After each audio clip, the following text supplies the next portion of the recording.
Hello and welcome back to the 2014 U.S. Chess Championship and U.S. Women's Chess Championship here in the beautiful capital of chess in America, St. Louis. We're in the gorgeous Central West End, right across the street from the World Chess Hall of Fame. And we're in round 4 of the championship. Now, the women have a rest day. It's Mother's Day. Many of the players in the tournament are mothers, so we're giving them a little rest. Although we see one competitor here, Tatev Abrahamian, can't get enough of chess here.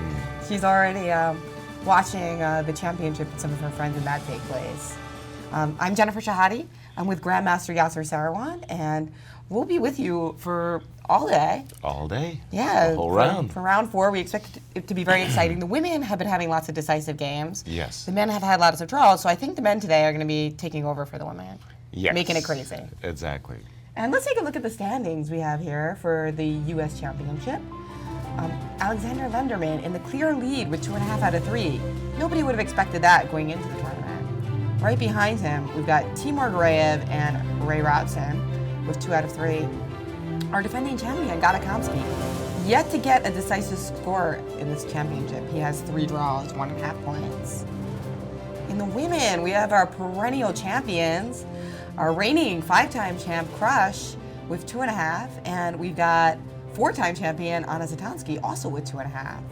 But one person who's really making waves, 13-year-old Iswaran with 2 points, and also with all decisive games, Sabine Forger also with 2. And Grandmaster Maurice Ashley has something for us on that absolutely wild game yesterday. The 4 queens ending. That's right, with Kamila Bahinskaite and Asrita Iswaran. Indeed, Jen, it's been an absolutely thrilling ride for the 13-year-old from California. No one would have expected this in her rookie debut in the tournament, but she has been playing absolutely fabulous and interesting chess, and her matchup yesterday against Kamila Baginskaite was one for the ages. It's not often we see 4 queens land on the chessboard. I haven't seen it in my practice. When you take a look at this position, and here we have it, she played the move 8-7, and after E3 with a discovered check, she moved her king up, and then the move E2, and here they came, 1 queen landing on the board, extra, and now the other, and there's the 4th queen. It was white's turn in this position, however. Usually it's a mate, but after this move and this check, it turned out that black was completely fine until this check occurred, and in this moment, Kamila missed her move. Queen to C3 was playable. She missed this opportunity to completely defend the position. Instead, she played the move king to D4, and that allowed queen takes E4 check. And after this trade, queen takes B4 check, and now suddenly white had split pawns in the position. Kamila resigned here, and she was totally disgusted with herself. She knew something had gone wrong after the game. She was analyzing it on her own, trying to figure out, what was my mistake? Where is the moment in this position? And even here, looking at it, knowing she should have found something, still did not find it. I'm not sure she found it even today. Nevertheless, the youngster is sitting pretty at 2 points with a day off. Very exciting for her. On the men's side, you have Alexander Lenderman in the lead, also a surprise leader by himself at 2.5, but being chased by the young Ray Robson. They should have a fascinating matchup today. Very exciting day at the championships. All up for grabs with the 6 men trying to see who will take over the leaderboard. Back to you, Jen and Yaz. Thank you. Wow, the 4 queens game, I love that. Very appropriate with Mother's Day. I would think so, but I really understood Kamila.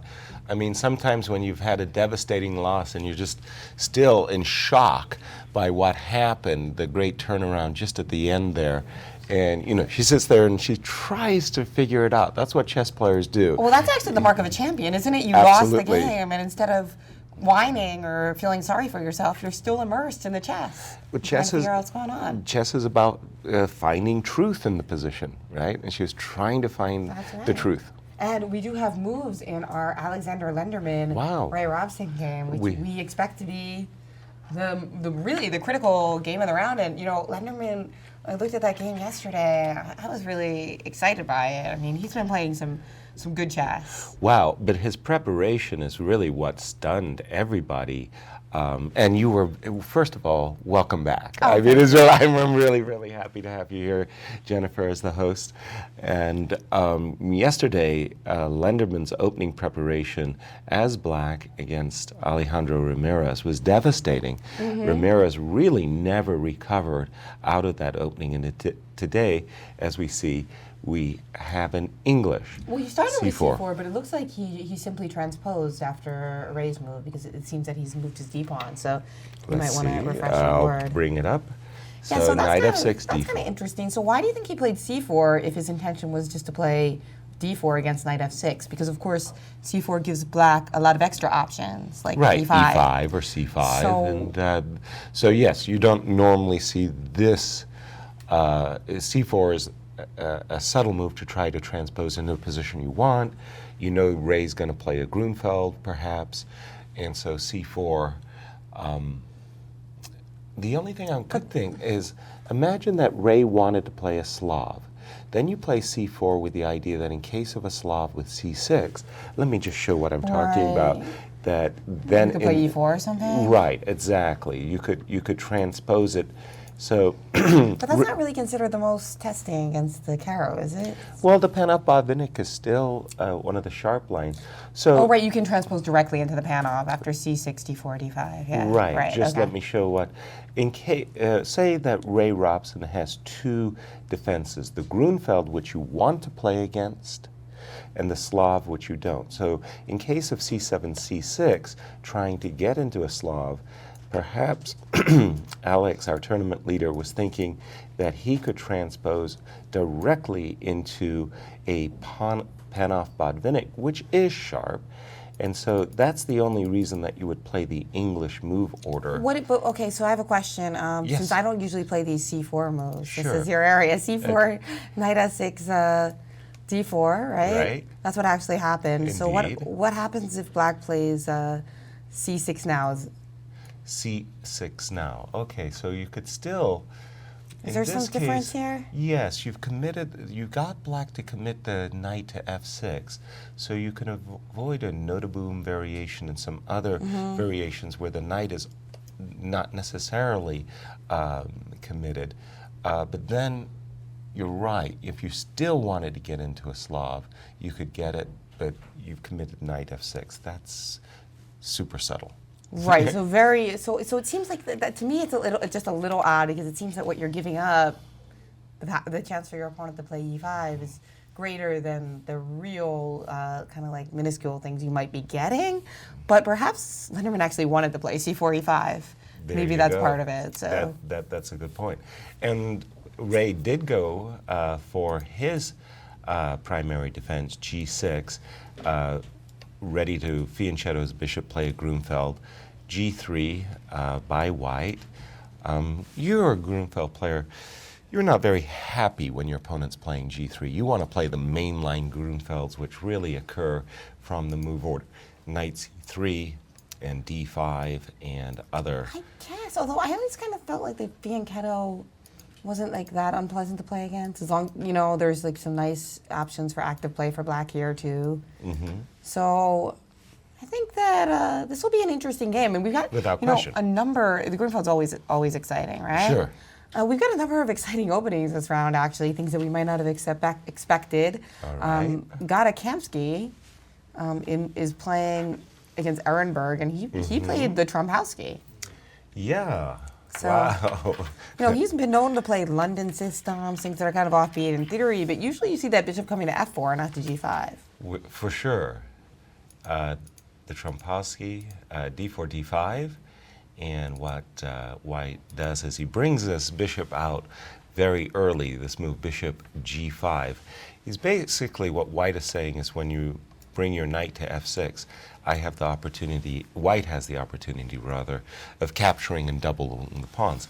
Mind you, I don't think the Trompowsky really has enough poison in it to upset Sergei. He's played right? h6, bishop back, and let me So you're not a fan of this opening? Not when you say really. there's not a lot of poison, how would you compare that to the London, because that's also considered to be like not the most testing opening. Do you still think that that gives a greater chance of advantage than this? The funny part is I do think that the London system with bishop f4 is a little bit more dangerous than the Trompowsky. For some reason, controlling that e5 square and the diagonal on h2 to b8, I've seen a lot of players get into difficulties playing natural moves as black. Like rook b8. Like rook b8. And blitz. There And then you the have blitz it. game has been lost to Yeah, the London. hate that.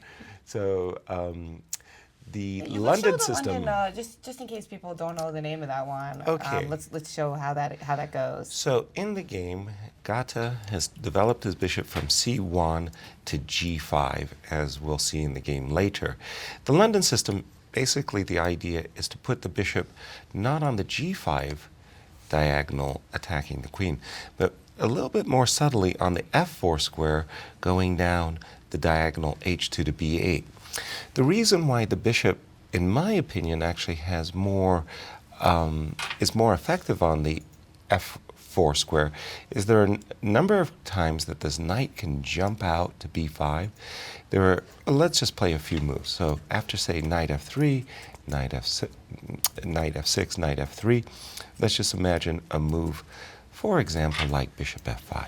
Okay, so after bishop f5, c4, e6, a move like queen b3, you attack this pawn on b7, and this bishop on f4 means that if the queen ever does land on this pawn on b7, the pawn on c7 will also be under threat. So I think it's a little bit more poisonous, and by the way, that is a variation, the London system, which Gata actually excels at. He's got a tremendous record with the London. In the game, the bishop is on g5. We've just seen this move by Sergei, c7, c6. If there's one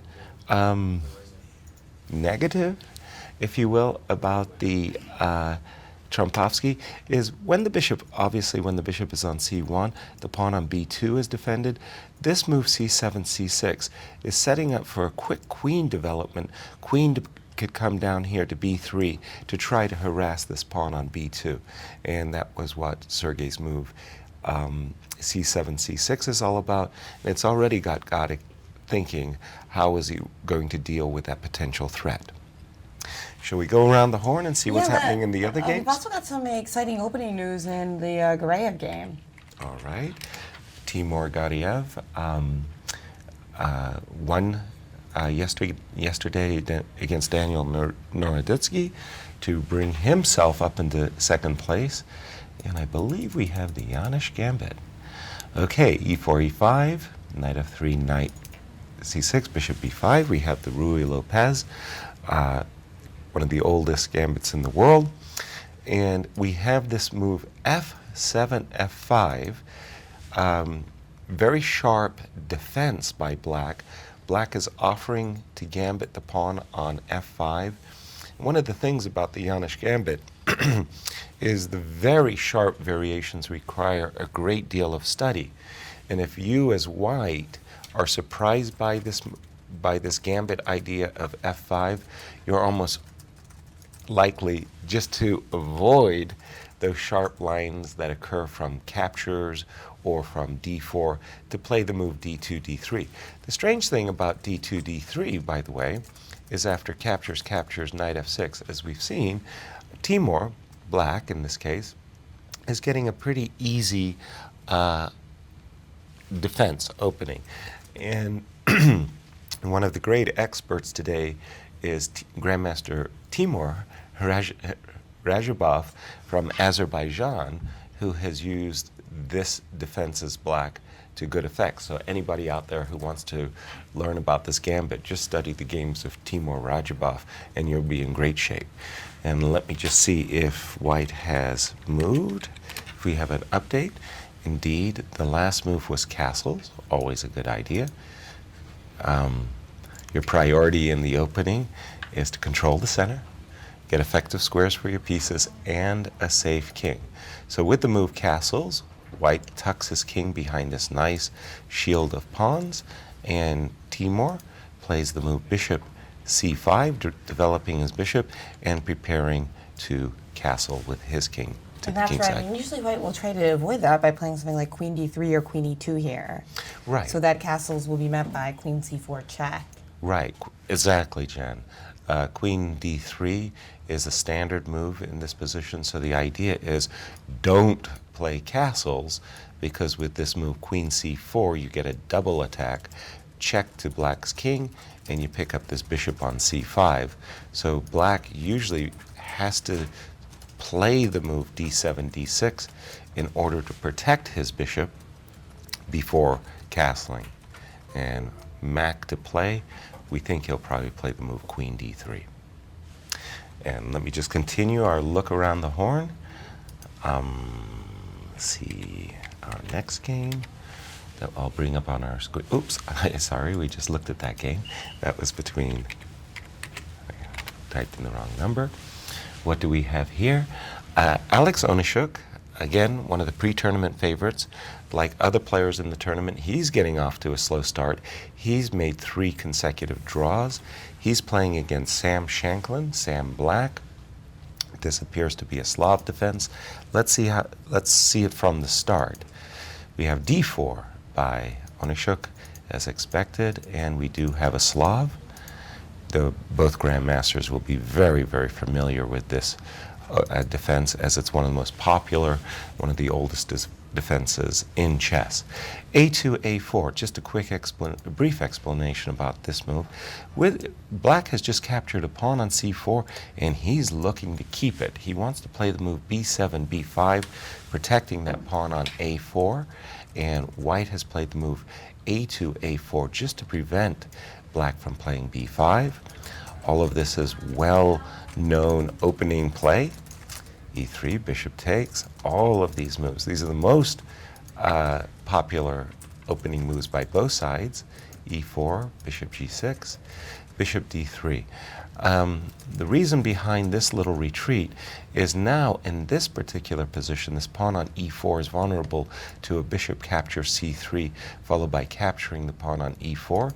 So white refortifies his center with the move bishop d3. Now this very annoying move bishop h5, putting the knight in a pin to the queen on e2. Black is preparing the counter shot in the center with the move e6, e5. That's why we see white playing the move e5 himself to clamp down in the center. Knight goes to d5, trades, trades. And again, I mentioned that this bishop, this knight in a pin to that bishop on h5 is rather awkward for white. So Alex steps out of the pin with the move queen e3, and he wants to play the move knight g5, as has been seen in World Championship match play. So the players are still comfortably in their theory. The move bishop e7, the bishop drops back to protect the square g5. Just to welcome everybody to the show, Yes. because I think there have been some technical problems for some people watching. Just want to remind everyone, this is round 4 of the U.S. Championship.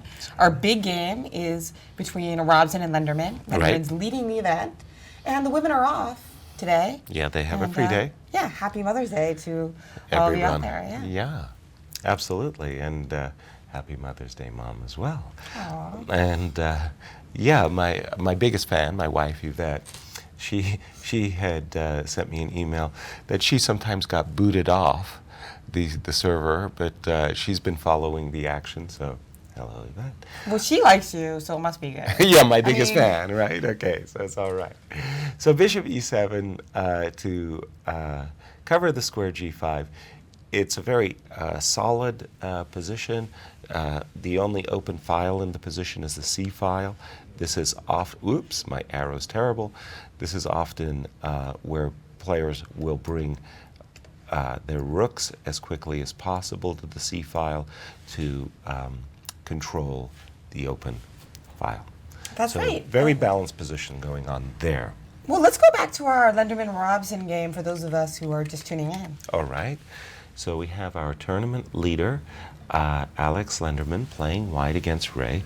It looks to have heated up and gone into more normal channels. of a kind of a Grunfeld.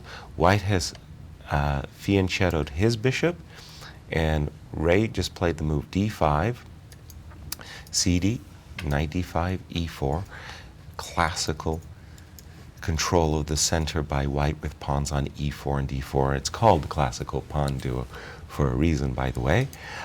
Knight was booted back, knight b6. All of these are very standard moves, and c7, c5. So what Ray is trying to do is that bishop on g7, he wants to open the diagonal before white has castled, so that in case of a capture, then white loses the opportunity to castle, and black will regain his pawn by either capturing the pawn on b2 or c5. So Alex did not capture that pawn and allow the trade of queens. He played d5, gaining space in the center. Castles, castles, everybody's happy. e7, e6, trying to break up the team of the pawns on e4 and d5. Again, all very standard opening play. Now this move, knight e2 to c3, that deserves explanation, because you would think that white would play the move knight on b1 to c3. This knight is already developed. The problem is that after trades, this knight's future is actually not that great. The square f4 is not that compelling. So what Lenderman has done with this move knight e2 to c3, he's going to give this knight on b1 a different circuit. Usually that circuit will be a3 and c4. Let's see how it goes. Knight a6, knight a3, there we go. Takes, takes, and we have this position. So essentially, the question is, does this pass pawn on the d5 square give white an advantage? White will want to play moves like bishop f4, followed by knight b5, and to try to invade on the d6 square. So still a very, very sharp game. And you Players seem to still enjoy in it their for white. theory. I love the space. I like the pass pawns, but I do recognize that black has his own sets of trumps as well. It's not just play on one goal. Now, these two have battled before, actually, in the 2012 U.S. Chess Championship. It was also a Grunfeld, and Lenderman won that one as white. In that line, he played the Russian variation, and it was a... The Russian, The Russian so many is the Queen B3. Queen B3, The Queen okay. B3 thing, yeah. Thank you. And that was a really interesting game, and I imagine we have another slugfest in store for us between these two young champs. For those of you who are just tuning in, we have Grandmaster Maurice Ashley, and he has something for us. Indeed. Happy Mother's Day, everyone. Happy Mother's Day to my mom down in Florida.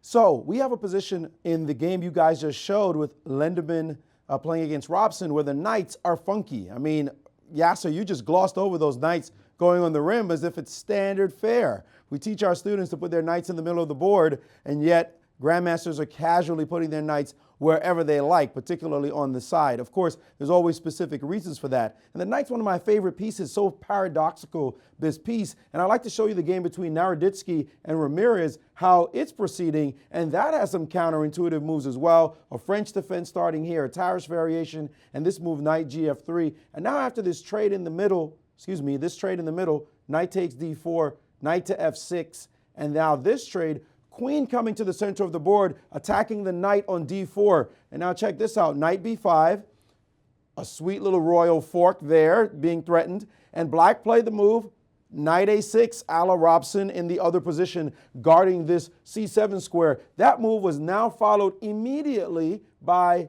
knight to c3, chasing the queen out of the center. This knight, remember folks, was this knight once upon a time.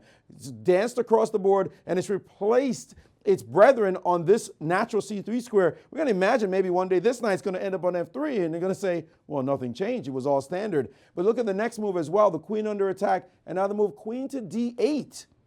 And it's only the knights starring in the show yet again. The dance of the knights. We're going to see them prancing all day today, no doubt, as these young players go into original territory here at the U.S. Chess Championships.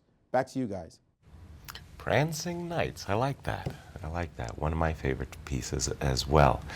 One of them. One of them. I like both.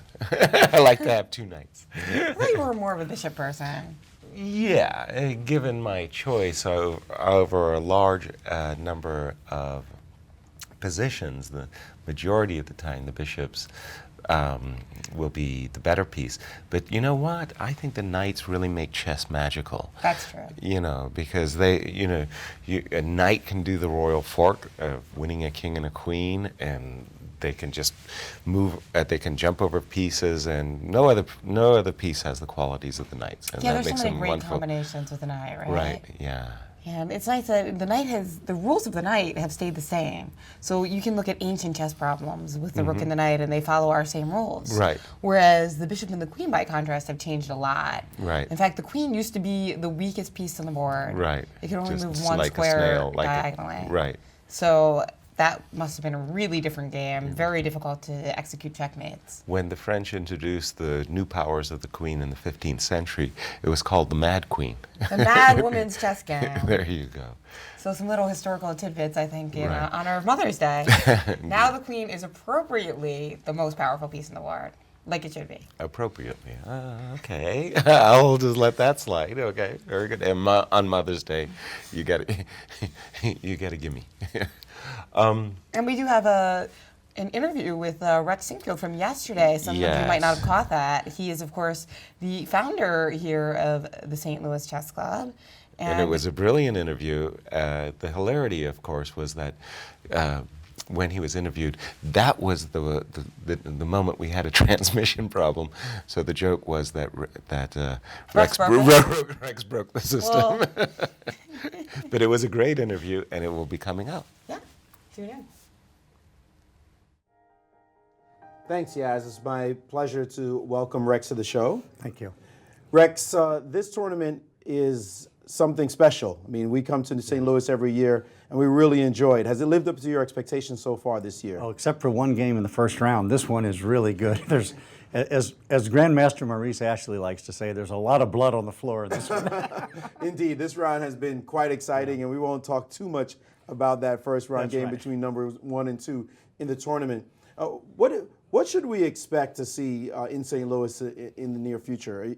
Give me your biggest vision for chess here in St. Louis. Well, my biggest vision is having a world championship match here. Wow.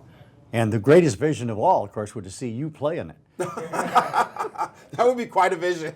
And I'm working to become a stand-up comic, too. Yeah, indeed. We don't expect that to happen anytime soon. The tournament, we know some interesting initiatives that you're trying here. I believe you had some news on the political front. You know, you and I don't necessarily share the same political views, but some interesting things have been happening in the St. Louis area. I know we don't share political views, and I'm always happy to enlighten you anytime you want to be enlightened. Yes, we did have some great news in the state of Missouri. It's been heralded nationwide, and that is Missouri finally passed its first tax cut in 100 years. The governor vetoed it, but the General Assembly overrode it, which is a heroic feat for any legislative body to override a veto in this country, given a 2/3 requirement, is a remarkable achievement. Indeed. But it did happen. Indeed. What are your plans for the Sinquefield Cup? And they say it's going to happen. Who are you planning to invite? It's going to happen, and you know, the bar was set by the Zurich tournament recently, when it was the strongest tournament ever held. So I said to Joy Bray, our overseer of the club here, and Jennifer Shahadi, my long-suffering teacher, you got to be long-suffering if you're going to teach me, and virtuous. I said, we've got to try to beat Zurich. I want this to be the strongest tournament ever held any place, any time. And we're going to try. It's not going to be easy, of course. We've got to get probably the top 6 out of the top 10. Yeah, that would be incredible. So have you sent out invitations to, you got to have Carlson, you got to have Aronian, Kramnik, Anand, Topalov, those guys? We have sent them out. I don't know exactly who has accepted, and I'm probably out of my element here. I do believe Carlson has already accepted. I don't know about the others. Okay, we won't trust your word because your word is no good. Don't trust my word. I'm very unreliable in that regard. You are also running on Gary Kasparov's ticket in the elections. That's true. Kasparov is running for president of FIDE. What possessed you to want to become part of a chess political team? I lost my mind. No, he called me up and he said, would you consider being on my ticket? And I said, I don't know what I would do, but okay, if you think it'll help you. He said it would definitely help us. I can't imagine why, but I said yes. And I know you're a pretty strong-willed guy, but I haven't met too many tour de forces like Kasparov. How much do your opinions matter in those discussions? Well, it mattered if I said yes or no, but otherwise, I'm not getting involved in the election. You know, it's really his. No one else should get involved. They should let him run that. So what are the kind of changes does he plan to have that's different from what's there now? Well, you know, he wants a unified rating system, and I think he wants to have multiple headquarters for FIDE. He has said, you know, back before World War II, everything great that happened in chess happened in the United States, and that's not true anymore. And I think he'd like to see the United States return to its preeminent status. I don't know all of his other ideas, but I can tell you this, in talking to him many times, he is a phenomenal visionary, and it's just wonderful for chess. Absolutely. I mean, he's been that way since he was in his 20s. That's right. It's been tremendous. And now he's touring African countries. He It looks is in like Africa. his frequent flying miles must be through the roof the way he's Oh, my traveling. goodness, yes. Fortunately, somebody provided him a private jet, so that helps. Yeah, that indeed. Rex, thanks so much. I know that you have some weird opinions. Like, I won't talk about the Cardinals, how you torture me with the Cardinals, Yankees, but we always appreciate your being on the show. Well, I always appreciate talking to you about the Cardinals and Yankees. Do you know, Maurice, that the Cardinals and Yankees have met 5 times in the World Series, and the Cardinals have won 3 of them and the Yankees only 2? Can you explain that? Where have I heard that before? I wonder where. Guys, help me. By Rex the way, Sinquefield- have you noticed how ugly Jennifer's become today? Oh, man. And her voice has deepened considerably as Yes. well. Bam. I do want to say this seriously. With you guys, with Ben, Yasser, yourself, and Jennifer, we have the greatest commentary team in the world, bar none. There's nobody close. I watch, as you do, all of these top tournaments in the world. And I listen to the commentators and I watch them and I say, we are orders of magnitude better than these people. And that's my hat's off to all of you. You guys are off the charts good. You Well, really are. We appreciate those kind words. I know I'll have to pay for it later with a Yankee story or two.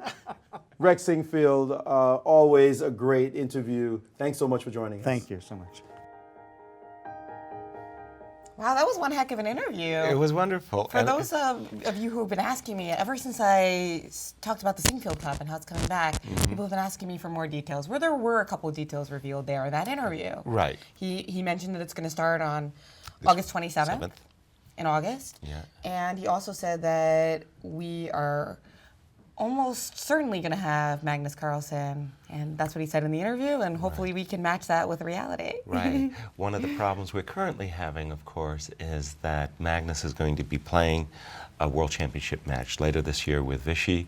The players' contracts are a little bit up in the air because this World Championship match dates haven't yet been announced. But we're hopeful of having the very, very best tournament ever held. And of course, keep posted on Twitter, on St. Louis Chess Club's Twitter, Facebook, and website, because you will get all the details. And hopefully we can announce more of them while the championship is taking place. The only part I didn't like about the interview was when he called me ugly. Well, that was because you weren't here. He was Yeah. actually referring to the 2 male commentators. Ben took the hit on that one, by the way. Aw, he was sweet. Yeah. And of course, Grandmasters Ben Feingold and Robert Haas are at Lester's every day here in St. Louis. So those of you, Doing you commentary. gotta come in person. If not this tournament, come back for the Sinquefield Cup because it's amazing. You know, we've got this beautiful chess club, the museum across the street. There are awesome events. There's a sports bar where they have chess sets everywhere and live commentary of the games. Right. It's Chesstopia. Indeed, and one of the most shocking or wonderful moments of the Sinquefield Cup that I witnessed last year was when all the players in the field, were doing a book signing. I'm not kidding. The line wrapped around the entire street from Leicester's all the way down to the end of the corner there. What And was to see all of those chess fans standing Yeah, in line and with their amazing. books, it was brilliant. It was great stuff. Well, it was Aronian and Magnus's first major event in America. I Right. mean, they've come here both for I know Magnus had Visits come or for so. many things with G-Star Raw and other Right. promotional events, but a serious competition, this was his first one. Exactly. And they both loved it, by the way. Levon wanted a better result, but he really enjoyed himself as well. Shall we see what is going on in some of the games today in the fourth round here? I will copy again our first board, the game between Ray Robson. A few moves have been played since we last left it. We got the situation, and Ray connected his rooks, advanced his queen. I think my definition of when does the opening end and transition into a middle game, my definition is whenever the rooks are connected. Okay, that makes it real simple. So for Black's point of view, once he's connected his rooks, his opening is over. White does the same thing, playing queen b3. His rooks are now connected. So by my definitions, the players are now in the middle game. Rook e8. Now, one thing I see my students always try to do, whenever they've got that bishop and that queen lined up, Like this? they always want to try to play bishop h3. So instead of rook e8, let's go through the pros and cons of that idea. Exactly. So bishop h3, by the way, is one of those, it's a kind of a statement. The statement says that this bishop on g2 protects the white king. So with this move, bishop h3, I want to get at your king and potentially getting an attack against the king.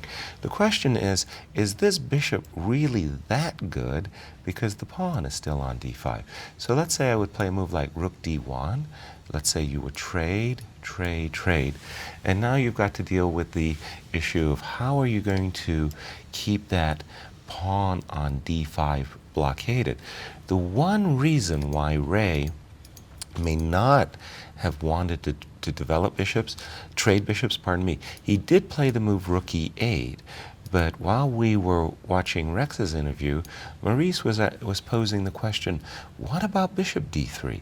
Attacking the rook d1, and then playing c5, c4, and trying to anchor that bishop on d3. So this is a kind of a judgment call. Should we trade bishops, or would you rather have that bishop on that very nice central square d3? Fascinating pros and cons here. I mean, I think this kind of stuff, those of you listening at home, you should be very grateful that you got Yaz here, because this is stuff that Houdini can't give you.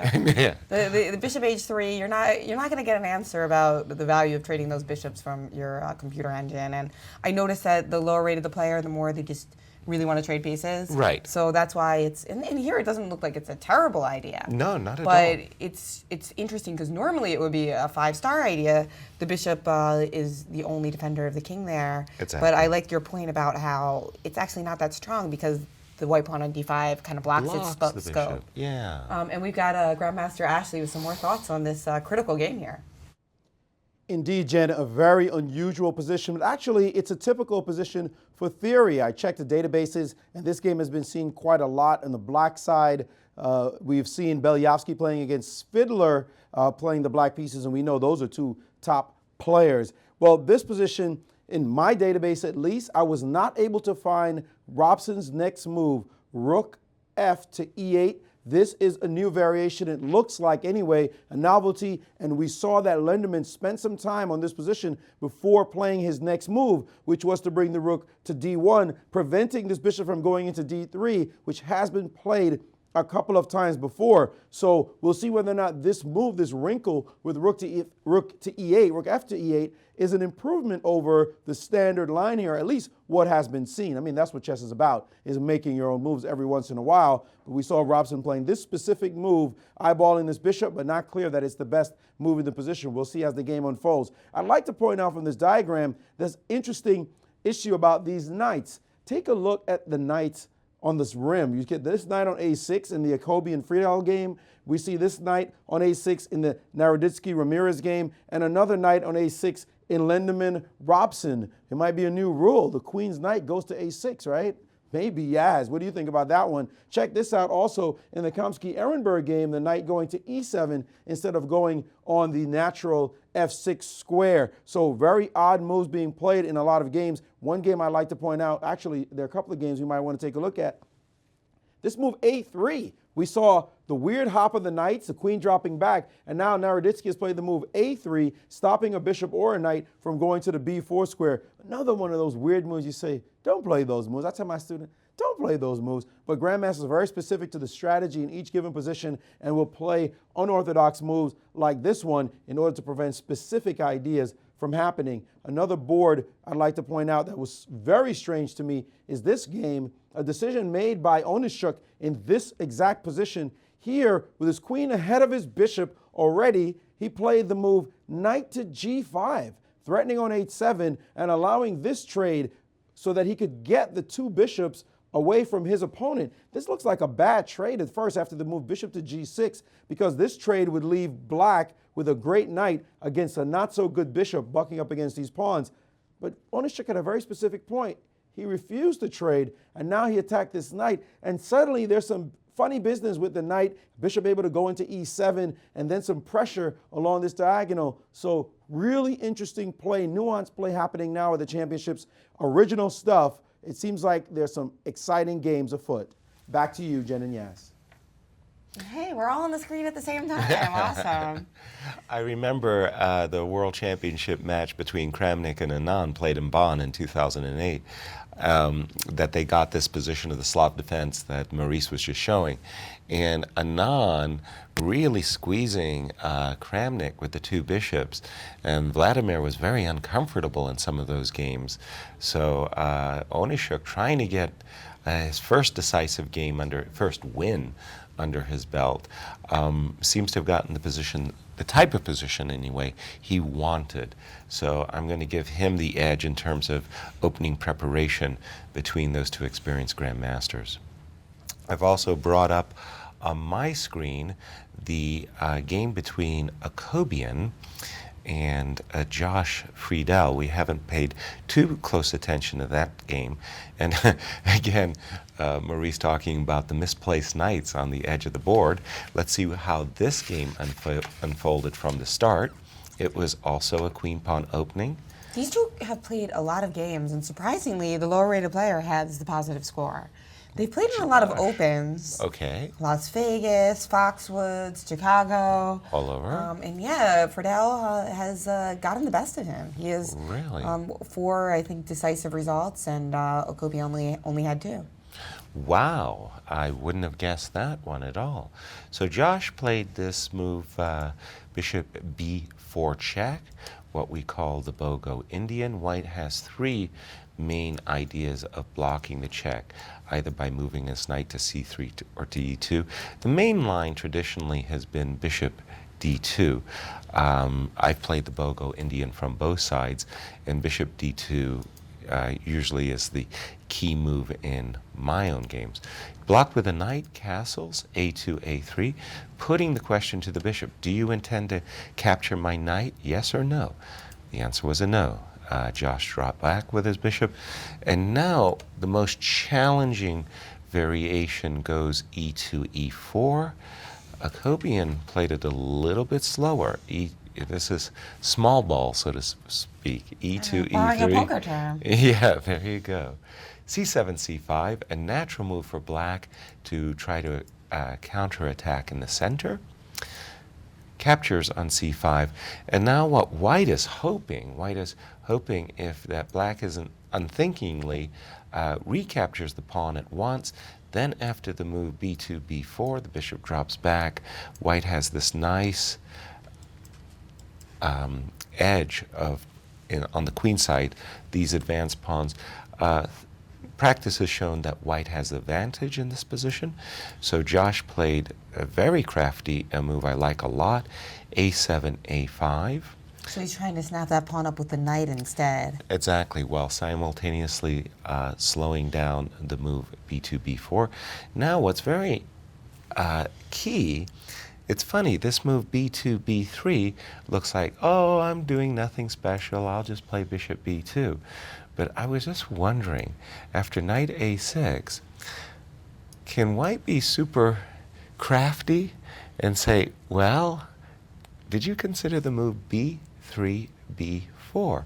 Because the difference now is you can't just simply grab the pawn because, oops, there's a pin, you'll drop a rook. So I'm just wondering if the move b4 could say, hey, guess what, Josh? I'm just trying to maintain my pawn on the c5 square. Now, what if we, okay, so the idea here is that if we were to move, for instance, if we were to move our rook, like to b8 or something like that. Sure, to open up the threat, maybe. Now you can play rook b1 yourself, and the question remains. Perhaps a different approach, maybe moving the queen. So there's plenty of ways to avoid letting us regain our pawn. Right. I'm not letting you regain the pawn in the nice way that you want to regain the pawn. I'm forcing you to make some awkward moves in your attempts to win the pawn back. Although here maybe I can play b6. Exactly. So maybe rook b1 is better? Okay, Or do you have another good move here? You could take... Okay, so you're thinking you're going to...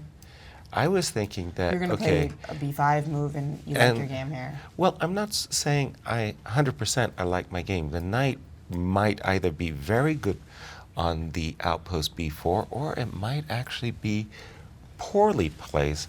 In the meanwhile, I do have a protected passed pawn, and this bishop on b2 could still be a star of the game, and my rook's on the open file. So I'm just saying that the move b3, b4 has to be taken under consideration. And it's like one of those sly moves. You just played b3, right? So you're not expecting the pawn to move again, having just moved a moment earlier. Wow, well, you're an expert in this line. You said you play it for both sides, and you mentioned that you were a little surprised by knight bd2 because you think the lines of bishop d2 offer white a kind of clear advantage? Not clear, I don't mean to say clear, a kind of likely path to a small advantage. That's right, that's right. That you have main lines, and they're main lines for good reasons. And bishop d2, after centuries of practice and tens of thousands of grandmasters games, that's the most popular move, and it's the most popular move for a reason if you're trying to get a big edge. But I know that Var is one of those players that likes to postpone the heat of the battle to the later stages of the middle game. He doesn't want an opening clash where his opponent is already super well prepared and can just box out 20 moves. But right. Yeah, he wants to postpone the battle for when there's time trouble considerations and other things. Well, and it's also, it kind of reminds me of the bishop b5 check Sicilian, when players who don't want to draw, they play knight d7. Exactly. Knight d2 is really a signal that he wants a super fighting game. He can play for an advantage with bishop d2, but he wants the game to be even more tense and exciting. So that's good for us. Yes.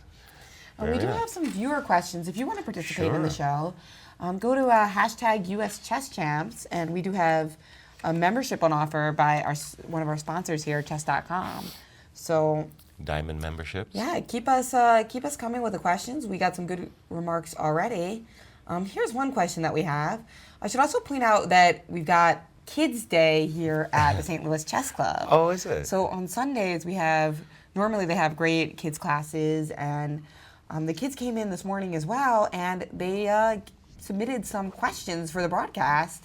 The best ones got chesskid.com memberships, which is a sister site of chess.com. All right. And here's one of them, and we've touched on this already today, so that's awesome. What is your favorite piece and why? Well, let me take first crack at that. The worst piece, when I was a beginner, the worst piece was the knight. It was such a tricky piece. It was jumping everywhere, and I couldn't remember how the knight moved, and I would always make illegal moves with my knight, and my experienced chess friends would laugh at me because the knight was terrible. So I worked really, really hard at trying to master the moves of the knight and to understand where it could go. I worked so hard on learning how to move the knight that it became my favorite piece. It was sort of like I came to really admire and enjoy it. And when I actually was raised on bliss chess, I love 5-minute chess, 3-minute chess, and even bullet chess. And in the games of chess where you play really, really fast, the knight is the trickiest piece. Right. That's the why to the question. It's such a tricky. The control, the better the knight is. Exactly, exactly. How about you, Jen? Well, I think that I love the queen because of the history behind it. How, I'm fascinated by the history of chess. It's been around for so many years, and the rules that we have been around for hundreds of years. Yeah. 500. And it's incredible that you don't see a lot of other activities like that. No. Where we're using exactly the same rules and we can go back 400 years and look at chess games played by those rules. But the queen was the last critical change there. That's right. So that's Right. fascinating to me, and I think a good way to get more girls and women into the game.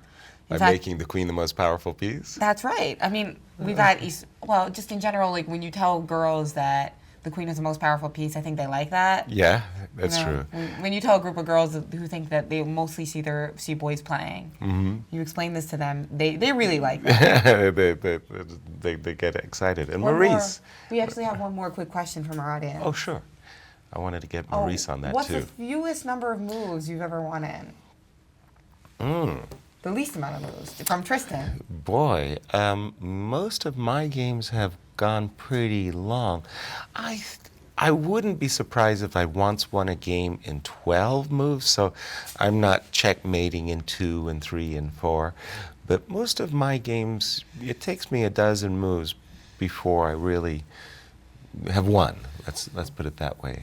Are you better in that regard than I am? Yeah, yesterday I beat Rex in 4 moves. No way! Oh my! And you're his I had to get trainer. him back for that ugly comment. Of course I'm kidding. Okay, very good. Okay. That wouldn't make me a very good coach. No, would it? exactly. He knows Reflects how to- he knows how to badly on you defend. too. Then. He knows how to defend us, that man. Okay. What about Maurice? What's your favorite piece and what's your shortest game? My favorite piece is definitely the knight. I used to not care at all. If somebody would ask me that question, I'd say whatever piece gives checkmate. But now, after studying the knight as you have, Yaz, I've really been enthralled by this piece. And I've been able to create a few studies that, now that you said that, I'm going to share one of my favorites with you. This position here, it's white to move and win. And take a look at this knight. White is already up a piece, but white has a very interesting path to the win. White plays the move knight to f2, and now black plays king to e3. And in this position, white cannot play king to g2 to guard the knight because the king simply goes back to f4, and white is in Zugzwang. White has to go back to h3. So after king to e3, the only move for the knight is d1, followed by king d2. Now king to b2, knight to b2. That's chased by king c3. Now knight to a4. Again, the only way to go. King to b4. And now suddenly the move knight to b6. The knight is untouchable, of course, because the pawn will quickly become a queen. So the king now plays the move king to b5. And now the knight goes to the c8 square. King takes pawn. And now the knight makes a trek back to this g-pawn after all that marching. The king comes up the board. The knight goes to f7. The king goes here. And now we have a different race afoot after the move a5. And now the knight goes to the e6 square. Now, this position is really interesting because now after the move a5, knight d4, the king goes after the knight, trying to capture it. And white plays the simple g5. And unfortunately for black, after king takes pawn up, pawn up, pawn up, pawn up, we get a queen. And I think if those of you who have seen the Searching for Bobby Fischer movie, you know the next trick, the skewer at the end, winning the game. So the knight had to travel all around to finally die in the middle, sacrifice itself to have this position occur. Now, as far as my shortest game is concerned, I've won a game in as little as, of course, 4 moves, playing against beginners, but in serious competition in about 14 moves, playing, I remember in St. Martin, I played a game. I won't mention the guy I beat, though, because it wouldn't be nice for him. Back to you guys. Nice puzzle with scorpion sting at the end there, that skewer with the queen h8 check, picking up the queen. Well, Nice if I'm one. going to win a short game, I want it to be in St. Martin. I'm sure there was plenty Nice. of fun things to do after the game. Well planned indeed. If you're going to win a short game, do it in St. Martin. Another shout out I'd like to give to one of our most talented viewers. We've got Akshat Chandra, who is 14 years old and recently earned his first Grandmaster norm at the Marshall Chess Club Invitational, where he also won the tournament. Wow. And he wrote an article about that for US Chess, and yeah, he also writes. So the kid is extremely talented. He's actually got a blog post about the St. Louis Chess Club and the US Championship. So Wow. great to see some of our most talented youth watching these games, and in his case, knowing that one of these days he's going to be in one of these seats. Wow. Well, welcome aboard. And many other hopefuls. Right. And what And does we he look- shout out? What does he say? Oh, he said that it's glad to see a friend of mine and also one of the my pre-tournament picks, Grandmaster Alexander Lenderman, off to such a great start. Very nice. And then he also says that he also has a blog post on this, so you can see that all. His handle on Twitter is Quest to GM. Quest to GM. I like it. 1/3 of the way there. Now, Jen, yesterday I had to play your role as host, and I didn't give out those diamond memberships on chess.com, but I promised our viewers that you would be doubly generous today. So you have a task of finding our best question for those members. That's right. I think we have a couple chess.com memberships up for grabs, so Let me just, make them good, guys. sorry. Yeah, I got it. And I'll we've get got it a for you. Grandmaster Maurice Ashley with more. By the way, guys, I forgot the best part of this story, the really interesting part of the story about knights. I just showed you this endgame, this composition that I created, and the reason I created it was because of one Garry Kasparov. And Gary we were having a conversation. I had a different study, and he solved it so easily. He was like, that was boring. And I was like, wow, okay. So I went home and I created this one. It took me a lot of time to create because there's one variation that I forgot to point out, and it's this one. After the knight went to e6, I just showed you the move a4, knight to d4, king to c4, g5. The king does not have to take this knight right now and go into that line. You could also push, right? This line is playable. And after g6, push again. And pushing doesn't help now because the pawn becomes a queen, right? So knight drops back. The king goes after the knight goes in the corner. And now the king goes to b2, push, takes, and get a queen. All looks fine and dandy in this position. Black now plays king here, and we know this position would be a draw without the h-pawn. However, in this position, white can win with a simple ladder series of checks. And I think you see what's coming, Yaz. After this check, king here, and now we know this technique, and now check.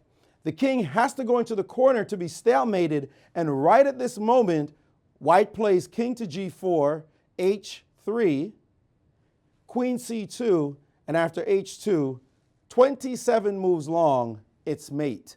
27 moves.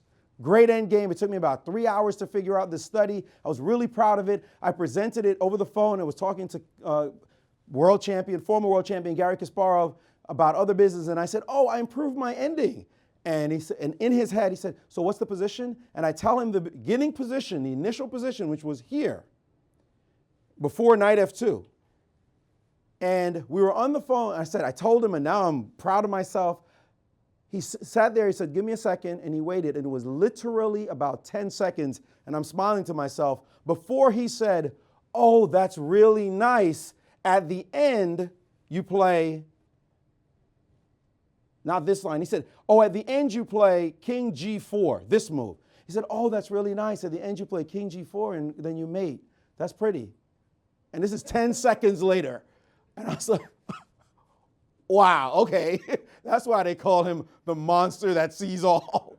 Incredible. So humbled by that ending. I'm still proud of the ending, but you know, guys like Gary, they make chess look easy. Back to you guys. Boy, when somebody steals your thunder like that, you work so hard, you've got this beautiful setup, and the guy just solves the problem within half a minute. It's like, ah! Very, very talented world champion, of Yeah, course. and that's why he should be FIDE president as well. Yes, as Rex was saying, Rex is on Gary's ticket, and it's going to be a very interesting election at the Chess Olympiad in Norway this year. It will be Right, held in just a few months, Tromsø right? in August, yeah. In fact, the Sinquefield Cup is following the Olympiad. We're expecting that Magnus is going to lead the Norwegian team and the Russian, the Armenians. We're hopeful that we'll have a shout to get on the podiums as well. Our team will be led by Hikaru Nakamura. And by the way, Ben corrected me yesterday by boldly pointing out the obvious. The winner of the U.S. Championship has a guaranteed seat on our Olympic team. In the past, the rating favorites have won the competition, so that hasn't So it's impacted. been redundant, right? So it's been redundant. If Kamsky wins, then he was going to get in by rating anyway. Precisely. But if a Ray Robson won, a Lenderman won, somebody lower rated, they could get on our U.S. squad, and that's why the game won between Lenderman and Ray is so vitally important, not only to the national championship, but to the aspirations of our Olympiad, our Olympic team. Shall we just Well, have with that a in quick mind, the stakes are even higher, and we're going to be back with more from this critical round 4 action here at the Okay. U.S. Chess Championship in St. Louis.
And we're back at the U.S. Chess Championship. Here we see the lovely tournament room where we have photos of champions and contenders of U.S. Chess Championships past. I think I see Robert Hess somewhere there on the wall. He is now actually co-hosting live commentary.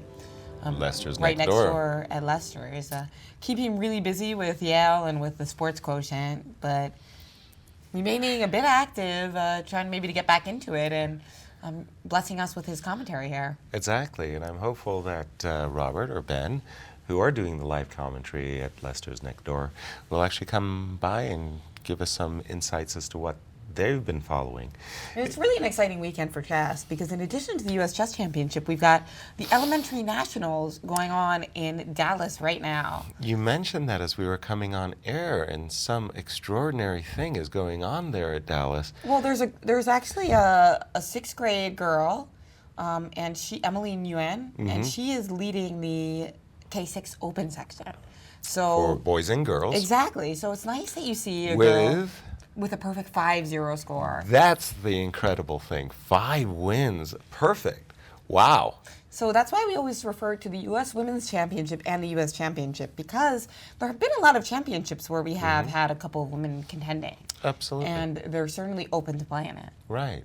Now, in the elementaries, juniors, high school, and high school, you do see a lot more girls That's at that right. level.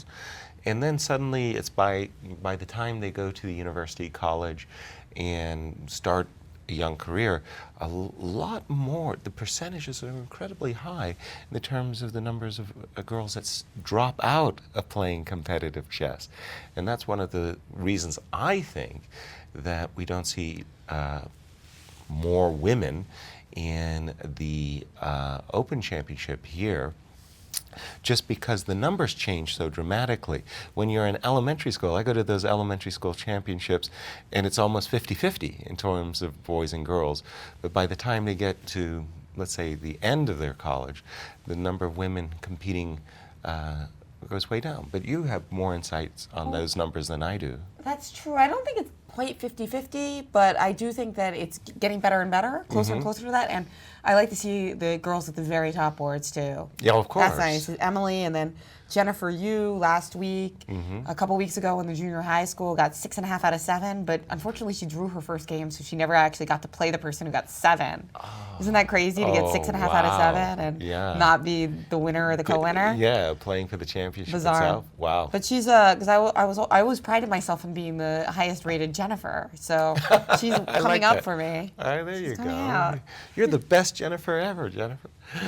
A really common name in the United States, but not so common around the world, in Russia and China and a lot of the countries where they raise great female chess champions. Well, really, one of the things that I'm really impressed with in women's chess at the highest level, at one time, Georgia, the country of Georgia, was dominant in chess, the old Soviet Union. Georgia really, really produced the best women. And today, it's China, India, and literally the CIS countries. But the enormous jump that the Chinese women have had in professional chess for the women's game has really been nothing short of incredible. It's awesome. Although I think it's stagnated a bit now, right? Because they used to win every Olympiad and World Championship, and now you see, you see a little bit more of changing hands, right? Yes, a little bit. So, so I think they just raised the bar. Yes, without question. Which is great. Exactly, and we want to keep to see that happening. And actually, Daniel Wrench, who's with Chess.com, said that he's at the U.S. Chess Nationals watching our coverage. So shout out to everybody in Dallas. Absolutely. Now, shall we just get back to the game a bit? Between Lenderman and Robson on our board one, really not much changes have happened. Both players have gone into kind of deep thinks. Ray, as we noted throughout the rounds, has this propensity of getting himself into time trouble, misusing his clock. He hasn't been punished for his bad use of time management, but he has to be careful because we know that Lenderman is very well prepared. Let's go around the horn a little bit and see some other games. This is our game of Timur Gariev on board 2. Got the kind of positions that we had expected. Jen, I do believe he played your move back here when we got to this position. Oh yes, we were talking about this earlier. Very early in the broadcast, we talked about the Schliemann being played, and now instead of that Queen D3 earlier, if you want to back up a bit. Yeah. So I was expecting that in this position we would see a Queen D3. Right. With the idea that you would stop castling because of Queen C4 check. Right. But I think Molnar maybe saw some recent games and thought that Black's chances for equality were too great, so he decided to go another route and simply allow castling. Which I always thought to be like, I guess if you've studied the theory, it's easier, but like if you haven't really looked at it, and you just get this position in blitz, it's kind of unpleasant that Black has that open file in the F. Yes, exactly. And that's why people often playing the Queen D3 earlier. Right, but in this particular case, Mac has been very, very quick to eliminate that bishop that was eyeballing that pawn on F2. So that takes a lot of the sting out of the open F file, if you will. Agreed. And let's just see what has happened. So that's really clever because if you don't watch out, sometimes the Schliemann could just be, oh, wait a second, the position's symmetrical except Black has an open F file and you're worse. Right, exactly. I think we've just seen Bishop H4, or the reason I'm hesitating here a bit because, as you know, I'm an old pawn grubber. If I see an opportunity to grab a pawn, I'm sure going to take more than a secondary look at it. That's right, I see what you're trying to do. You know it. I saw this, a whole series of captures, takes the bishop, takes the knight, takes the knight, takes the knight. Then suddenly this old double attack. The queen comes out here with check, going after the pawn on c6. And where I hesitated was the move d5. I just would put this on the board for a quick second. You might think, oh, that's a terrible move. Doesn't that just blunder a pawn? Well, yes and no. There is a skewer of the bishop against the rook, and that was where I was getting tripped up in my thoughts trying to figure out who was favored by this trade of. Oh, you mean because we're going to get 2 pawns after queen takes c6? Precisely. So, and so I kind of like. I'm thinking that though that our pawn on c6 might be tremendously weak there at the end. So okay, I'll just put this on the board. So you're thinking that this. I've got this wonderful, nice 4 versus 2 majority, but what you're saying is this pawn may be a bridge too far. Well, if we go after it immediately, the problem is the e5 pawn hangs. Right. So the rover. Yes, rook a5. Yeah. So starting with rook a5, which is kind of a nice attacking and defensive move because it hints at rook c5, keeps pressure on a2, and defends e5. Yeah, and these are the sharp lines, the type of sharp lines that I find myself, while I'm at the board, trying to calculate to a finish that I'm comfortable with. If I can get to a position where, in my judgment, the position favors me, I'll just go for it. But anyway, that was just a quick cursory look. And let me just see what was played, because players don't like to just give up their bishops, talk. And Mac did make that retreating move that we've just seen. Bishop g5, drop back to the h4 square, and Timur Gariev. I believe he has played it. I just want to say that there are so many instances, where the black king is vulnerable on the g8 square that very often you see this move king h8 just tucking the king away, and it's no longer exposed to a check when it might be unpleasant. That's right. So you prefer king h8 to king h7? Yes, and it's funny, because in the old Soviet school, there was a Soviet dictum, I want to say, that when you have a choice between moving your king to either the square h8 or h7, on what do you base your decision? Okay, you ready for this? I'm going to give you a chance to guess. Which this square one. are you most likely to get checked on? Close. On which color square is your opponent's queen? Oh, huh. Wow. And this was actually taught to me by one of the great trainers of the Soviet School of Chess, Edward Gufeld, who was a trainer to the women's world champion, Chipernitzy. So in this position, you would say, I'm going to move my king. I'm going to move my king to h8 or h7. What color square is white's queen on? Well, it's on a light square. Hence, king h8 is an automatic. That's such a funny rule. Isn't it? Isn't it? I never had heard it before. Well, I haven't heard that one before, so that's always fun. But it stayed with me for 25 years. But the important thing is, do move your king when it's on an exposed square. There you go. Choose one of them. Flip a coin. We've got Grandmaster Ashley with more on another one of our exciting games here in round 4 of the U.S. Championship.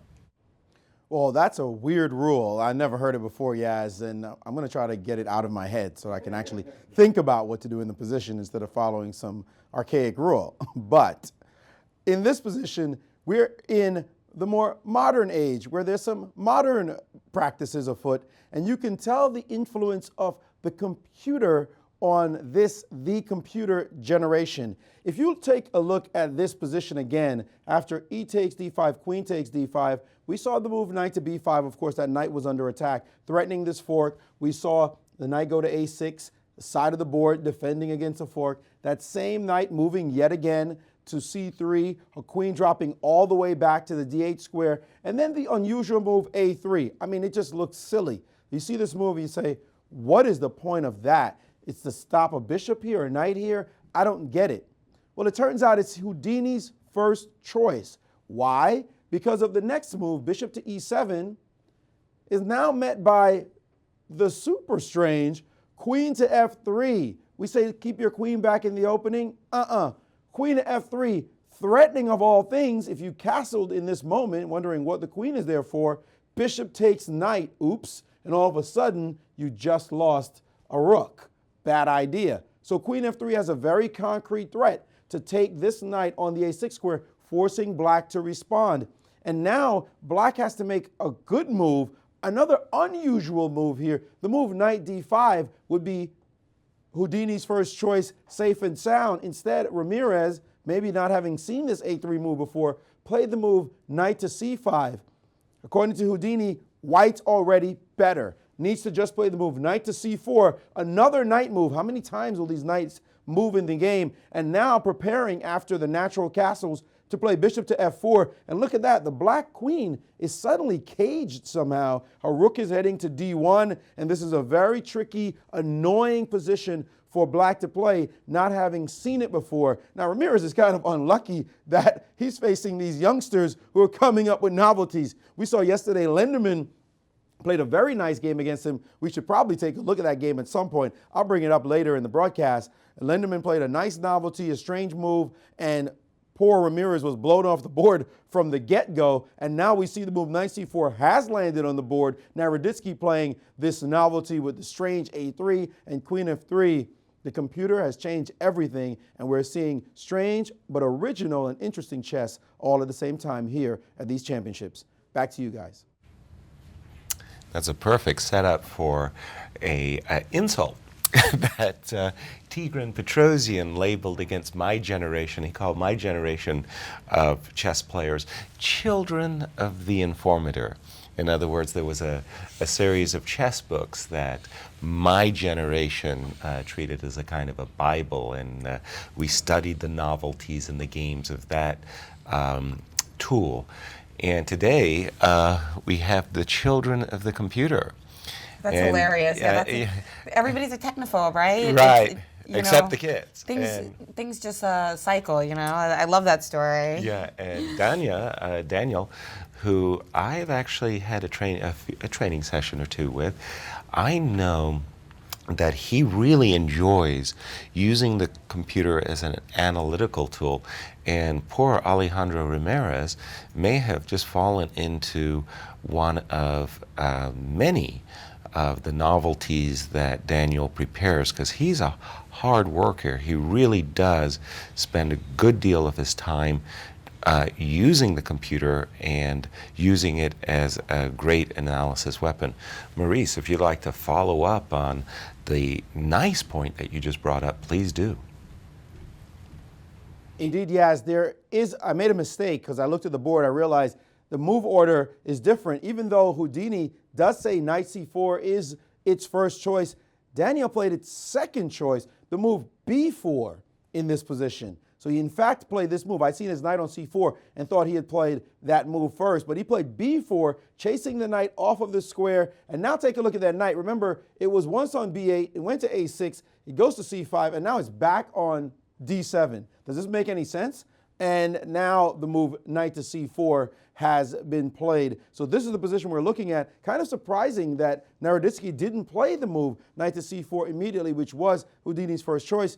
Maybe he thought that maybe Ramirez had seen that position and would think he'd go down that line, so he would have analyzed this one much more deeply. But still, an original position on the board. You'd be hard-pressed to guess what opening this came from. It looks, kind of Frenchish, but this structure is just plain weird. I mean, this over here just doesn't look like it makes any sense whatsoever how this occurred with the queen out, no bishops out, and I haven't not castled either side after 12 moves, so definitely original chess afoot. Back to you guys. Okay, thank you for that clarification. And we're going to take a little break, and as has become customary, we are going to treat you to another Bobby Fischer puzzle for the break. But remember that you have a few tasks in the break. Solve the Bobby Fischer problem and call your mom for Mother's Day. True that. So this one is Bisquire versus a Bobby Fischer, black's move from the 1961 U.S. Chess Championship.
Welcome back to our coverage of the 2014 U.S. Chess Championships. We're in round 4. How many of you guys found during the break Queen takes C3 and called your mother?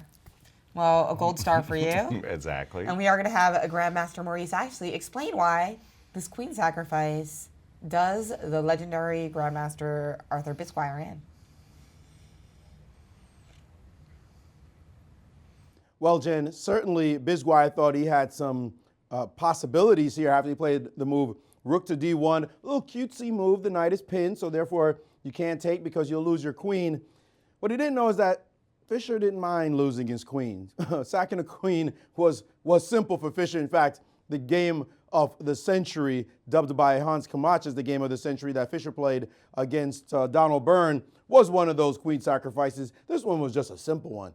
Give me that, all right? And then after you take, give me the other guy. And now the fork on the queen and the bishop means that on the next move, the bishop is going to go, and this queen, as mighty a piece as she is, stands no chance at all against all these pieces. Bisquire tried to fight back with the move b6, but rook to c5, very solid, ultra solid control of the dark squares. The move e5 was played, and thwonk went the first pawn, and after b7, the queen was captured. A new queen appeared on the board, but the critical passed pawn had now disappeared, and it was just all she wrote after takes, queen takes d6, rook c takes on d5, queen to c7, and now knight e2 chasing down that last straggler. It tried to advance, but it didn't matter. And after queen to a7, the move rook f back to d5, queen a1 and knight to f4. And Bisquire realized that soon black was going to be able to bring the rook down, and there was going to be a swarm of attack on his king, and the game was going to be over soon. So he said, no mas. So a nice queen sacrifice by Fischer. Sure you guys out there found that though, right? Back to you, Jen and Yaz. I did. Of course, I knew the game. Wait, was the king on the wrong color square? It didn't matter there. I'm just going to say to our audience, I am following very carefully the game between our tournament leader, Alex Lenderman, as Ray Robson has sharpened up the game considerably by sacrificing an exchange.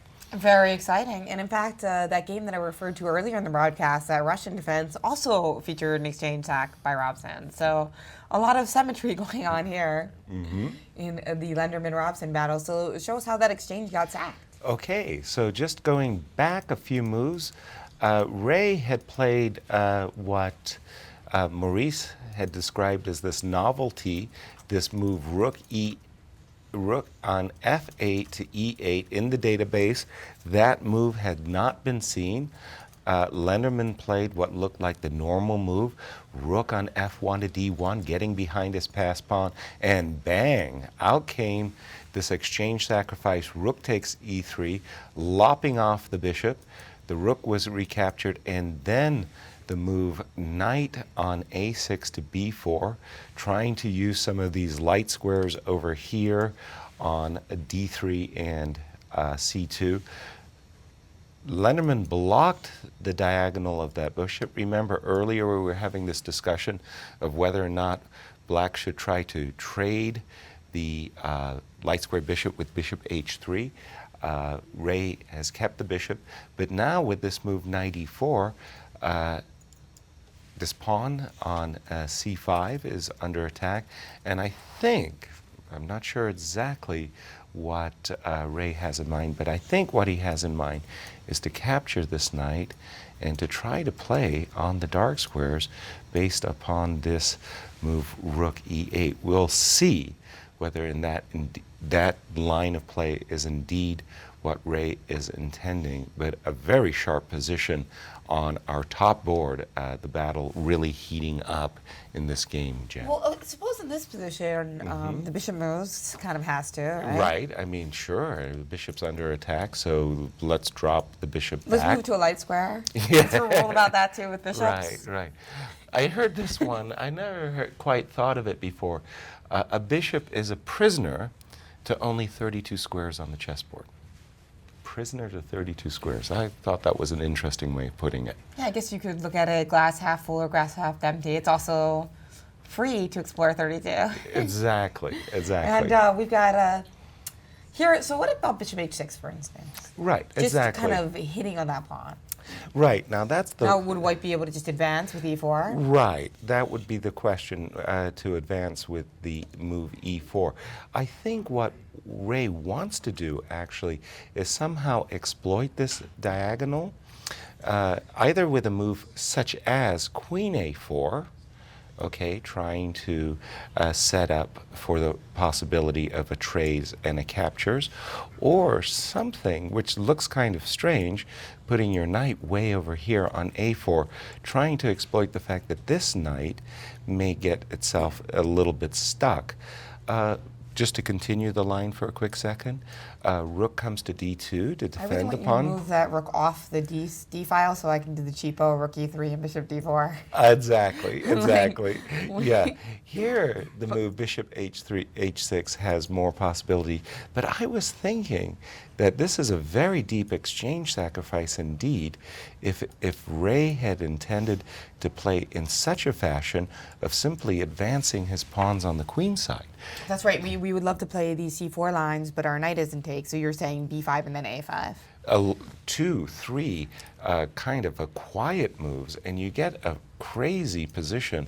White has advanced his passer past D pawn with a move D6, then comes A5, and who is getting in there quickest? Is this threat of C5, C4 worth a whole exchange? Hard to tell at this moment. We'll follow this match closely because it's going to be critical, right? Not only for and round it's 4. inspiring. I mean, Yes. these moves that both of these players just really bringing it. Very young players. Robson was with us earlier in the tournament, and he said that he likes to play aggressive chess. So we don't have to worry about him making quick draws or playing the driest lines. He loves this. He's Exactly. quiet in real life sometimes, but Isn't he? on the board, Soft-spoken? he's super aggressive. Exactly. So it's funny how with some people they show their actual personality on the board, and some Right. people it's like they kind of show what you're not saying. Exactly. What's in it? Exactly. Yeah.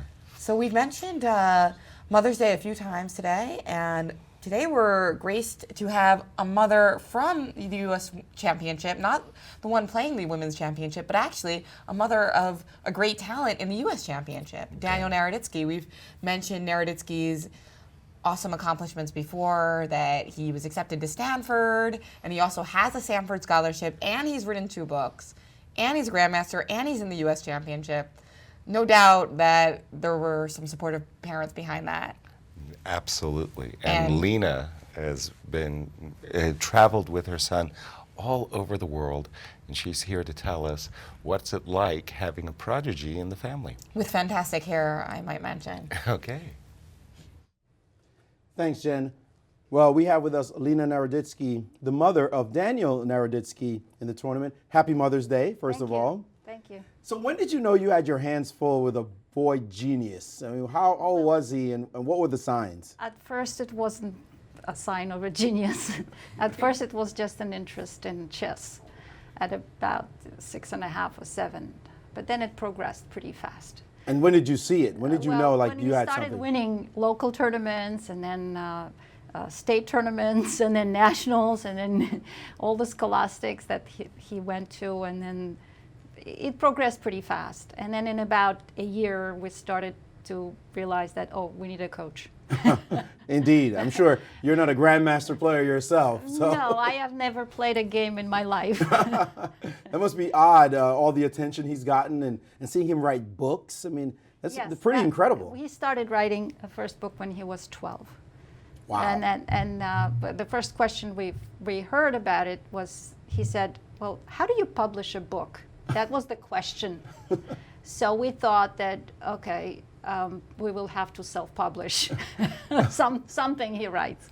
He writes a lot besides chess, so we knew he likes to write, but then we never expected it to be a book at the age of 14 to be published by the most prestigious chess publishing house in the Netherlands. That's pretty incredible. New in chess. New in chess, yes. That's pretty incredible indeed. And you've gone to a lot of chess tournaments. What's a typical day like for you here at the championships? Oh, here it's just almost the same as in the normal tournament, except that he wears, instead of shorts and t-shirt, he has to wear respectable clothes. So I do have to iron the shirt, and I have to serve him breakfast, and it's every day is the same as the next one. He likes it that way, so it's like a routine. And then I have to gently tell him that it would be nice to run a couple of miles down in the gym, and he does listen so far, but it's only the fourth game, fourth round, so I don't know what's going to happen. It's an 11-round tournament, and it's very tough. He might lose a game or two and start saying, "Mom, you know, you need to get out of my hair, okay? Yes. I got to do it my own way." Yes, yeah. Well, we'll see, but I'm being there for him, and then I have to pull him out once he loses, like he did yesterday, and you have to somehow help him out for the next day. So mother coach as well. Well, I mean, a mother punching bag maybe. Punching bag, indeed. How is this tournament different from other tournaments you've been to? I mean, you've been to lots of chess Yes. tournaments. How is this one, especially here in St. Louis, Well, different? St. Louis is unbelievable. This is obviously not the first time he's playing here, and I've been to every one of them with him. And I will use this opportunity to thank the club, and especially Rex and Jeannie and everyone, the staff, everyone at the club. The players are treated the way that no other tournament, at least we've never been to a super tournament. I guess that's how it is over there. Because it's just amazing how they're treated. The hotel, the environment in the chess club, the conditions are unbelievable. I think these young men or older men, they deserve to be treated like that, because they work very, very hard, and they perform so well. So I think that this tournament, being in St. Louis, there's no comparison. Indeed, and I echo that sentiment. And not just the men getting treated well, of course, but the women and mothers and everyone as well. Everyone gets the royal treatment. Absolutely. Even the commentators, I might add. So we know that you're a music teacher, a piano teacher actually, Yes. and you do support other students in musical competitions. How is that similar to chess competition? I always tell my parents of my students, I do teach in the San Francisco Conservatory of Music, and I teach children professionally, and I raise them from when they are very young until they go to college. And they do participate in competitions and recitals, obviously, and all kinds of performances. And I always tell those mothers that are very worried and very nervous, and wet hands and cold feet and all that nervousness, I always tell them, well, you need to go to a chess tournament. Because that performance times 11, like in this one, every day, you'll get used to it and you'll stop being nervous. Although, to be honest, I'm still very, very, very under pressure every time he plays, and especially this is such an important tournament, and it's a huge, huge honor for him to be in such a tournament among these players. Well, and there's no piano trying to checkmate you as well when you're playing, so That's true. even more difficult. Well, thanks so much, Alena Naroditsky, for joining us. We wish you the best and your son the best in the rest of the competition. Thank you for giving me the opportunity. Back to you, Jen and Yas. A wonderful family, by the way. It was a few years ago. I visited them in their home. I did a little training with Daniel for about a week, and Father Vladimir and Mother Lena, very, very supportive of Daniel. It was last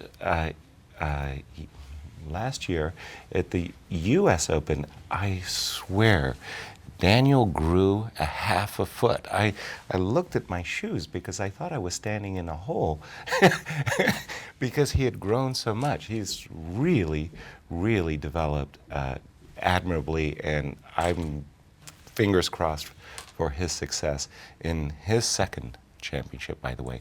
This is not his debut in the U.S. Championships. A lot of times you call him Danya, so Yeah. that's kind of a giveaway that you spend a little bit of extra time with him, right? That's like a Russian nickname for Daniel. Yeah, and it was the nickname that his mother used, and it was and it's his handle on the Internet Chess Club as well. So,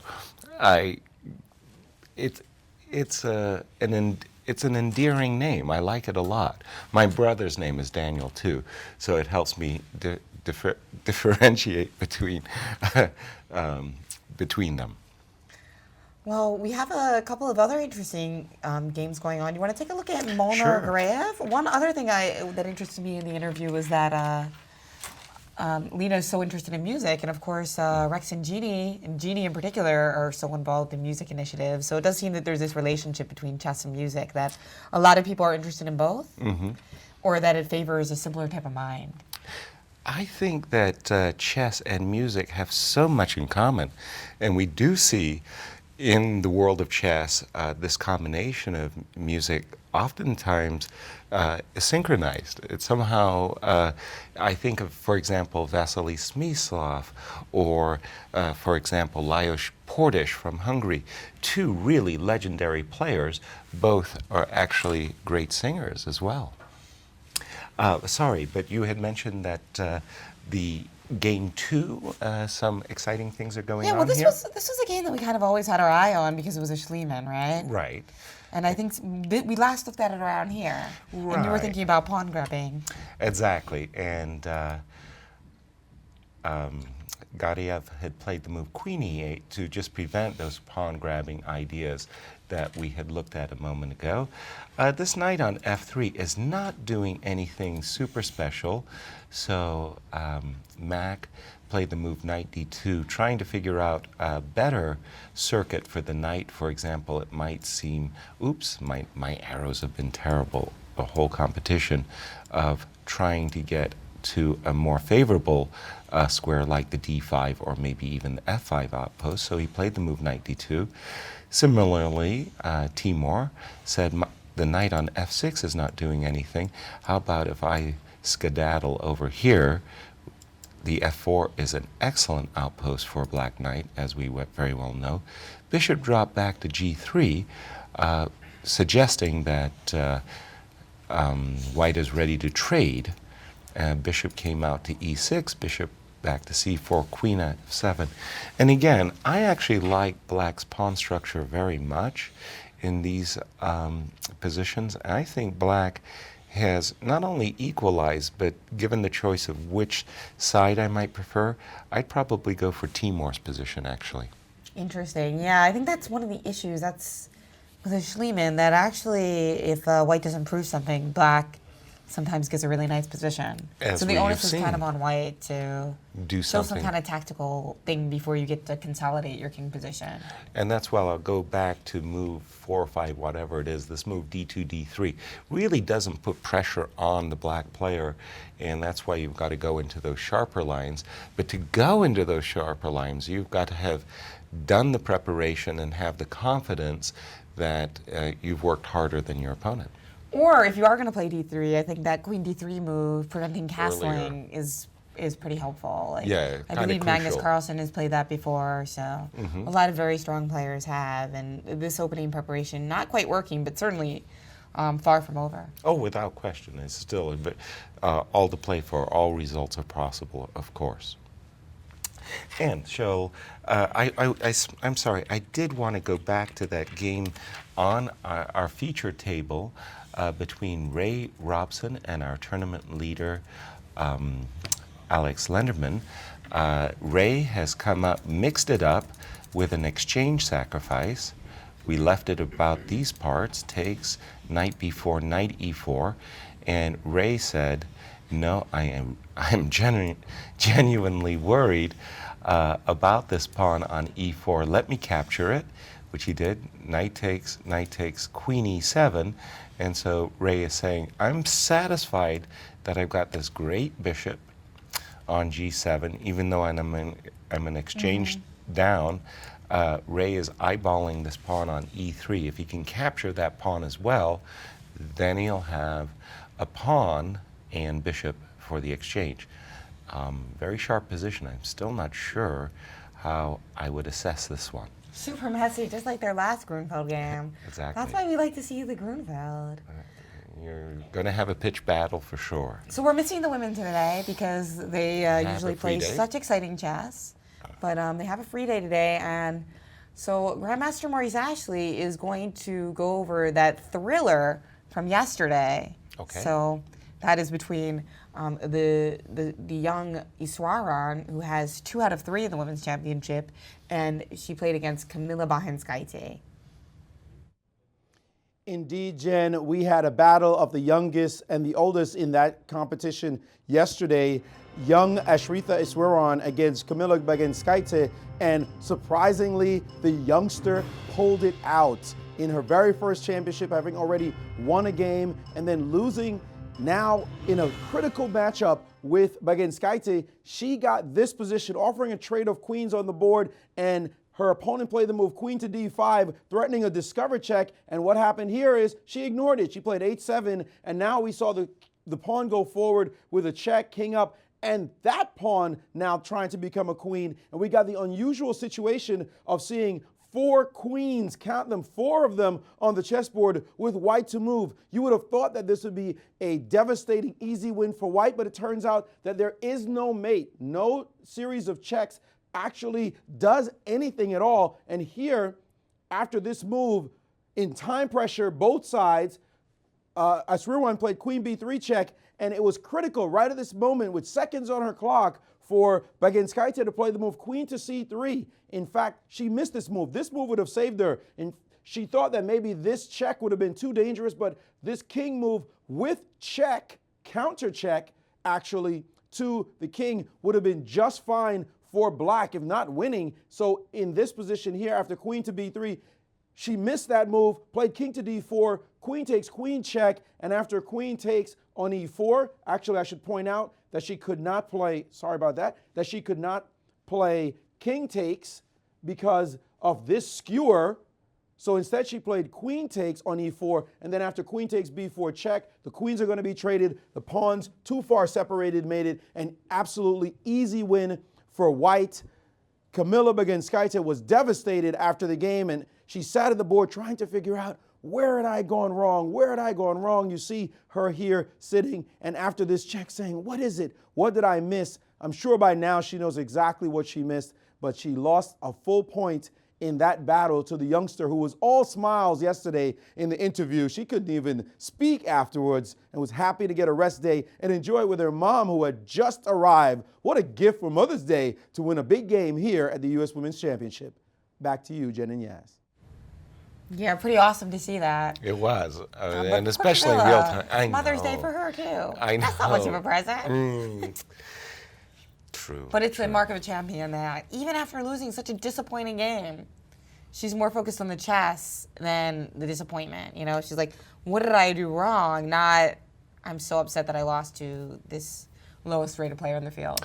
Absolutely. I mean, losses are a part of the game. And I recall when I was in high school, I was doing a lot of diving. And the number of belly flops and Diving. Oh, I thought you said dieting. I'm like, diving, and the number That of doesn't sound- Yeah, I had my wipeouts. But the reality is after a wipeout and the sting that you experience from spanking the pool, you get up on the diving board for the next dive, and you just learn from each experience. And that's the mark of a champion as well, taking your losses and trying to learn from them. At the end of the game, you saw Kamila doing her best to decipher what did she do wrong and where did she miss her opportunity. 2 cool things about that game. Usually when there are 4 queens on the board, which doesn't happen that often, No. usually the rule is the first person who checks wins. Exactly. Right? So this is kind of a funny counterexample of that. Precisely. In my experience, I've played about 4,000 tournament games and countless blitz and what have you games. But in my tournament experience, I only recall one time where there were 4 queens on the board. So it is so rare as to be, it's like a royal flush. I mean, it just rarely happens. I love those poker analogies. I'm supposed to be the one making them, Yeah, but you're the big poker thanks for expert. tossing them. Yes. And yeah, actually, we talked earlier about how the World Chess Hall of Fame has these 2 great new openings. Yes. One which is involving music and chess, and the artist Glenn Kino said that one of the things he is intrigued of by chess so much, and he's really into chess. He has like a big chess library. He studies Duchamp games, and he brought up this Heidegger quote that said, "The possible outranks the actual." So that means that in chess, it's like there's so many cool variations, but you rarely get to see the coolest variations on the board. So I feel like that's the kind of thing with 4 queens. That's the kind of thing you're going to see in your variations a lot, but to actually have it on the board, Right. so rare. Wow. Cool. I had just brought up a game between Vara Kobian and Josh Friedel. Not that I'm trying to give myself a pat on the back, but the remarkable Oh thing yes, is they went for your line exactly. they went exactly into the line that we were both discussing. That's that, right. That crafty little move by Var, just back in this moment. White just had played this move, B2, B3, just advancing as B pawn, and then sometimes when you do that, and then you take another step with the pawn, B4, those are very hard moves to see. He's trying to take advantage of the fact that for black to win back the pawn he had sacrificed earlier, it will at least allow white this protected pass pawn on b5. Now, when we had left it, we were kind of debating the merits or the strengths and weaknesses, I should say, of this knight on b4. On the one hand, it's protected, it's a reasonable outpost.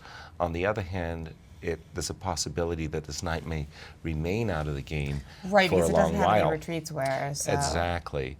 And the game actually did continue as follows, and we've got a position where, from a material point of view, it's very balanced, but it's still an open question of whether this knight will play a role in the future. And in the meanwhile, if you ever get into a very simplified ending, this pawn on b5 could easily carry the day for white. So still a very double-edged battle. I would say all 3 results once again are possible. But it sounds like you like white a little bit. I That have queen on b6 doesn't make an impression on you as a blockader. No, I have a slight preference for white here.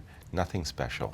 And we have Maurice with something for us and our key matchup of the day between tournament leader Alexander Lenderman and Ray Robson. Indeed, this looks like a barn burner happening here now. We saw in this position that black played the rook exchange sacrifice. Rook takes e3, f takes on e3, and then the move knight to b4.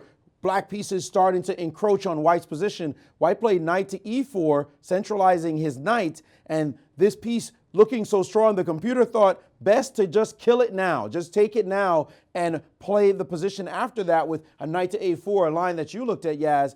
But instead, in this position, Robson played this move, and Houdini says, what are you doing? That's garbage. We don't like that at all. Knight takes c5, queen to e7, bishop takes on d5, removing a knight, and queen takes, and now bishop takes on f7 with check. Now white is up an exchange and a pawn in this position, and now king to h8, and this is the position that Lenderman is looking at. Houdini's giving white a huge edge, saying white's just winning after rook a to c.